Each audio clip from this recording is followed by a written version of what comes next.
AI in Action is brought to you by Alldus International, covering your business's staffing, consulting, and networking needs. Our host brings you the leading minds in AI, sharing their story, their success, and their advice. Focusing on fast-tracking you to the top, AI in Action cuts through the hype to help you kickstart your data science career. To listen to the latest AI in Action podcast, head over to www.alldus.com/podcast or subscribe via iTunes, Stitcher, or Google Podcasts. Good afternoon and welcome to another edition of the Alldus podcast. I'm your host, Ben Sparks, and today we are continuing with our ServiceNow series, interviewing some of the best and brightest leaders from across the ServiceNow ecosystem. We're offering our guests the opportunity to play their experience forward in the ecosystem and sharing some of their key learns. Today, we are very lucky to host Dan Hedstrom from Cubic Corporation.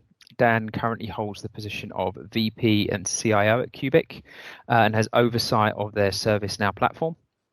Cubic are a very cool company, but I'll let Dan talk more about that in his discussion. Dan himself is a self-proclaimed fan of everything information technology and is passionate about the drivers for business transformation. He's an industry thought leader and speaker. You may have noticed him or seen him at one of the previous knowledge events. He's a member of the Society of Information Management and gained his computer engineering degree from Cal Poly. And in his spare time, he's an avid cycler. So I'm sure it's a lovely way to see the SoCal coastline. In this conversation, Dan will be talking about how he got into ServiceNow, why ServiceNow, is key to Cubic's business, some advice to other C-suite executives. He'll give his opinion on what's next for ServiceNow, and he's going to be kindly talking us through his journey and offering some top tips that he's learned on the way now that will cover our mentorship track. So Dan, welcome to the show. Thanks, Ben. Happy to be here. Nice. Well, they're going to appreciate we can make it. I'm glad we can make this happen. So for our listeners that don't know Cubic, do you mind giving a quick overview of the organization for us? Sure, Ben. So we're an innovative technology company that provides solutions to both the government, defense, and transportation segments.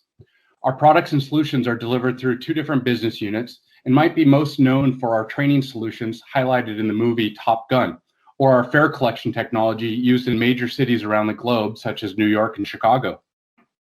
Very cool. Very cool. It's the first time we've had Top Gun mentioned on the podcast, so that is awesome. And as VP CIO, would love to know a bit more about your role and responsibilities and how that fits into the picture over there. Sure, Ben.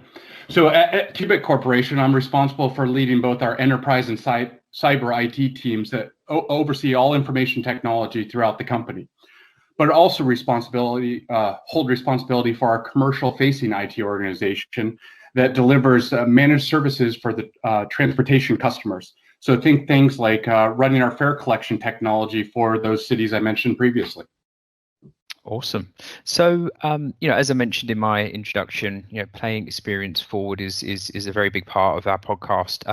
I'd love to know a bit more about your career and leading up to where you are at the moment. Would you mind giving us an overview? Definitely, Ben. So as you mentioned, I hold a degree from Cal Poly San Luis Obispo in computer engineering. Immediately after leaving college, I moved up to the Silicon Valley, where I got to spend some time in the dot-com boom.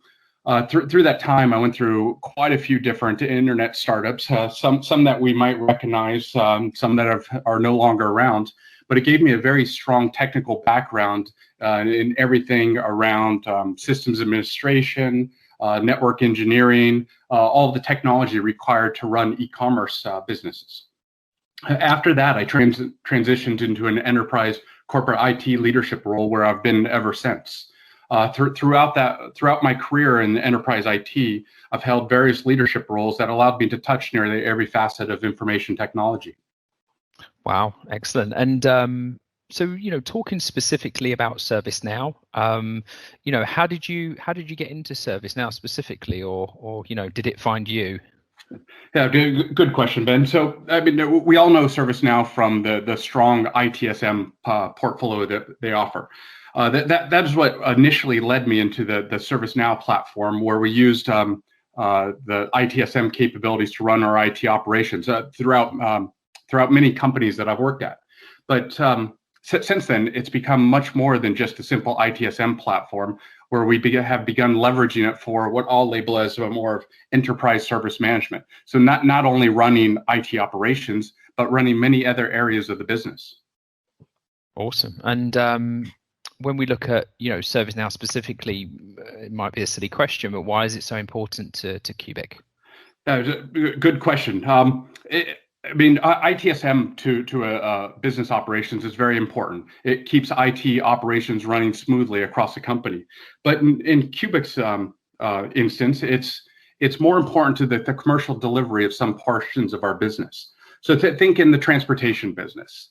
We do fare collection in major cities around the globe to keep patrons getting on that public transportation, collecting fares to running of the technology operations that enable that to occur. What we use ServiceNow for is the orchestration of both technology and people to ensure that that technology or that fare collection is running without operations. ServiceNow is really a linkage between our teams and the technology that keeps people moving across public transportation. And we hear a lot about ServiceNow in the market, it's in the press a lot. In your opinion, why is it positioned to be the platform of choice for organizations at the moment? We've all seen ServiceNow's history, and all believe that it grew up through ITSM world. But before that, it was actually built as a workflow platform.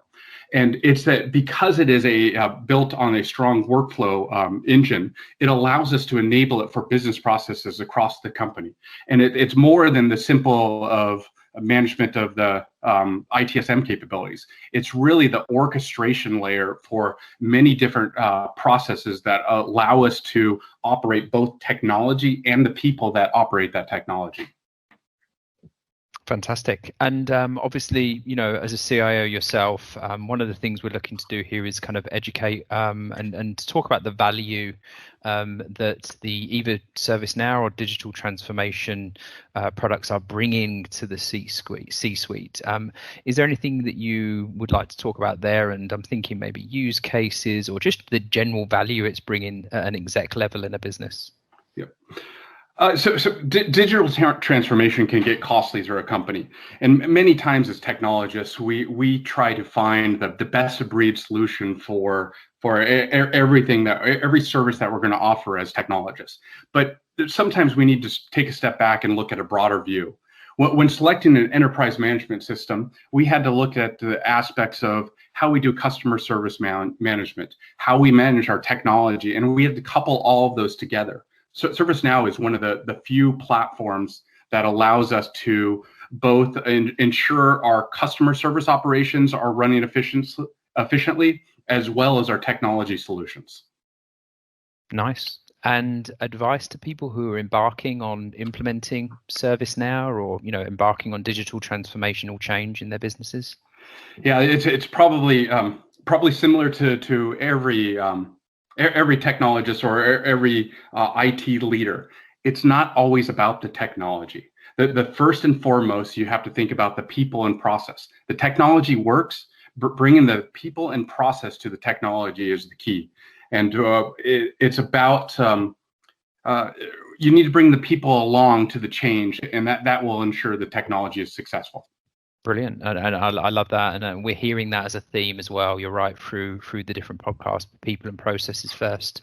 So looking back at your career, where would you say have been the biggest kind of tipping points or milestones as you look back over your time in to CIO level? Yeah, if I had to pinpoint it to a single instance, a single time where I saw a tipping point, that's probably hard to do. But what I can do is talk about some generalities that I believe that helped me in my career. Perfect.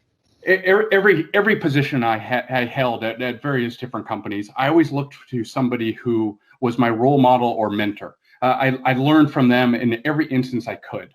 But there was one piece of advice that really stood out for me, and it was about to seek uncomfortable situations. And when seeking those uncomfortable situations, it's that point where you're learning the most. And in doing so, I sought out those opportunities where I was frankly uncomfortable sitting around the table talking about topics that were beyond my core skill set. But I noticed that those were the opportunities that allowed me to grow in my career the most. And even to date, I still seek out those opportunities. Get comfortable with being uncomfortable, as they say. You got it. Right. You got it. And even today, I'm finding those true leaders that I can aspire to be to. I mean, take at Cubic. Very recently, Cubic navigated the COVID-19 pandemic very well, and that was driven from the top leadership at Cubic. And it was yet another moment that I learned about what true leadership was. I know you, and again, I think it was down to you to put yourself in that position. So that's great to hear. And I think we all learned a few lessons about ourselves during this year as well. So, what advice would you give to your younger self growing a career to an exec level? Yeah, that would probably take more time than what we have to talk about today. But trying to narrow it down. Never stop learning. You never can be complacent in what your knowledge exists at that given point in time. If you're not learning, you're moving backwards, especially in today's technology. Mm-hmm. Never pass up an opportunity to engage in new topics or run a project that makes you question the skills that you have. You need to find every possible opportunity that can be that learning or growing moment for you. Lovely. And back to the ServiceNow specifically, in your opinion, what's next for ServiceNow? And I'm thinking maybe in Cubic or more generally, what's your personal thoughts? Yeah. So as we've navigated the COVID-19 situation at Cubic, we made a concerted effort to digitize everything we do, to improve our processes, but also improve those processes that allow a work from anywhere culture. And in doing so, we recognized and went back to the roots of ServiceNow that it truly is a workflow engine. And we're leveraging ServiceNow to truly enable business processes, no matter what system they actually get accomplished in. And to date, we're probably 25% through the enablement of all of those business processes. We have a fair amount to go, but it's already starting to show its value. Fantastic. Well, look, Dan, thank you so much for your time. This has been great. You've given me, and I'm sure our listeners, a lot of advice and things to think about here. Is there anything you'd like to add before we come to a close? I mentioned earlier that innovation is at the core of Cubic. If you're looking for your next career opportunity, we are continually recruiting for technology experts around the globe. Please take an opportunity, go visit cubic.com, learn more about Cubic, and see where your next opportunity can take you. Fantastic, and it is a very, very exciting company indeed. So I'm sure people will do so. So Dan, thank you very much for your time. This has been great. Appreciate it. Thank you, Ben. AI in Action is brought to you by Alldus International, covering your business's staffing, consulting, and networking needs. Alldus offer an exec search program. Alldus can help you discover how data science and AI can transform your company. With our unrivaled network of C-suite executives and senior AI professionals, we offer retained search services across the US and Europe. Get the Alldus advantage. Become a member of the Alldus community and enjoy some of the following: AI meetups. Once a month, our community gathers to listen to some of the leading experts in the world of data science and AI. Our speakers come from all over the world, including Dublin, Boston, and Frankfurt. We also have our AI mentors. Our experts will provide mentoring to Alldus members. And don't forget our AI in Action podcast. Each week we have guests from all over the world talking us through their education, career, and more. Become an Alldus member and get the Alldus advantage. For more information and to sign up for our newsletter, log on to www.alldus.com. That's www.alldus.com. Alldus International, empowering through AI.